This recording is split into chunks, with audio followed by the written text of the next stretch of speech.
காதல் அரசியல் திரைப்படங்களை பற்றி நம்ம பேசிட்டு இருக்கோம். அதுல இன்னைக்கு மிக முக்கியமான மாமன்னன் திரைப்படத்தை பத்தி நம்ம பேசணும்.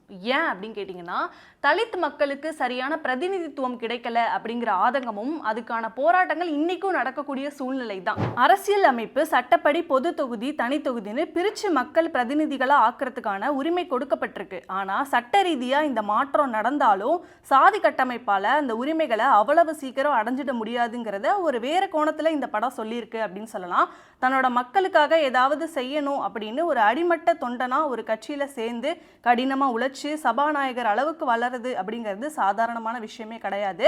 அதே நேரத்துல ஒருத்தர் கட்சியில சேர்ந்து எவ்வளவு பெரிய பொசிஷன்ல இருந்தாலும் சாதி கட்டமைப்பு பொறுத்த வரைக்கும் அவரை கீழாவே பார்க்கறது, அதை அவர் எதிர்க்கும் போது சாதி அமைப்புகள் எல்லாம் ஒன்னா சேர்ந்து அவரை மொத்தமா ஒதுக்கி வைக்கிறதுன்னு ஒருத்தர் பொது மனுஷனா எவ்வளவு முயற்சி பண்ணாலும் நீ கீழ் ஜாதி தான், அதனால எல்லாம் சமம் ஆயிடாது அப்படின்னு பேசுற ஜாதி அரசியலை இந்த படம் தெளிவா காட்டியிருக்கு அப்படின்னு சொல்லலாம். படத்துல அங்கங்க கட்சிக்கரை வேட்டிகளும் கொடிகளும் தெரிஞ்சாலும் நிஜத்துல மக்களோட மனசுல ஆழமா பதிஞ்சிருக்கிறது என்னமோ ஜாதி அரசியல் தான் இந்த படம் பேசியிருக்கு. அடிமட்ட தொண்டனா இருக்கிற வடிவேலு ஒரு கட்சியில இருக்கும்போது அந்த சாதி பாகுபாடால அவரால் சமமா உட்கார கூட முடியல.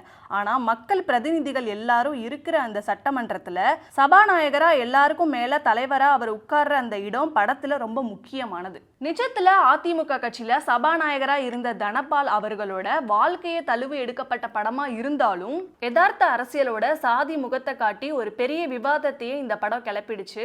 படத்தோட காட்சிகள், வசனம், விறுவிறுப்பான திரைக்கதை இது எல்லாமே சேர்ந்து இந்த படத்தை ஒரு கமர்ஷியல் ஹிட் ஆக்குனது மட்டும் இல்லாம சமூக ரீதியா ஒரு பெரிய தாக்கத்தை ஏற்படுத்தின அரசியல் படமாவும் ஜெயிச்சிருக்கு மாமன்னன் அப்படின்னு சொல்லலாம். இந்த படத்தோட காட்சிகள், வசனம், விறுவிறுப்பான திரைக்கதை இது எல்லாமே சேர்ந்து இந்த படத்தை ஒரு கமர்ஷியல் படமா ஆக்குனது மட்டும் இல்லாம சமூக ரீதியா இந்த படம் ஒரு பெரிய தாக்கத்தை ஏற்படுத்திருக்கு அப்படின்னு சொல்லி மாமன்னனை சொல்லலாம்.